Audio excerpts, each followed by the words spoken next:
তো ঢাকা থেকে আসার পরে মানে ঢাকাতে যে এত পরিমাণ বোরিং, শহরে থাকে মানুষ মনে করে যে শহরে অনেক শান্তি, কিন্তু আসলে সব কিছু না, গ্রামেই প্রকৃতিতেই আসল শান্তিটা। তো এই যে পুকুরে আসলাম, এখানে ঘোরাফেরা করলাম, মানে মনের ভিতরে যে একটা শান্তি বলে যে একটা কথা আছে, এই শান্তিটা পেলাম। ঢাকা শহরে এগুলা নাই।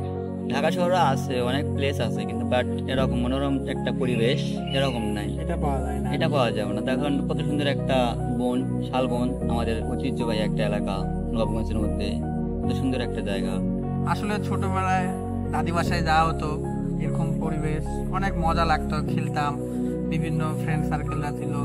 তবে এখন বড় হওয়ার পরে চাকরি বাকরি পড়াশোনা সব মিলে আর কি একটা বোরিং লাইফ চলে আসছে। তো এগুলার আর এখন সময় হয় না আর কি, ব্যস্ততার মধ্যে। এই যে যেমন ছুটি নিয়ে আসলাম 4 দিনের, এদের ছুটি শেষ, আজকে 7 তারিখ, আজকে রাত্রেবেলা আবার ফ্লাইট আছে, চলে যেতে হবে।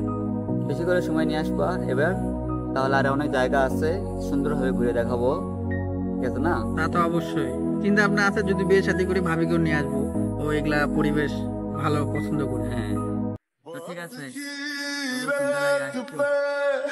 कुछ मेरे नाम सा लिख के छोड़ गया, तू कहाँ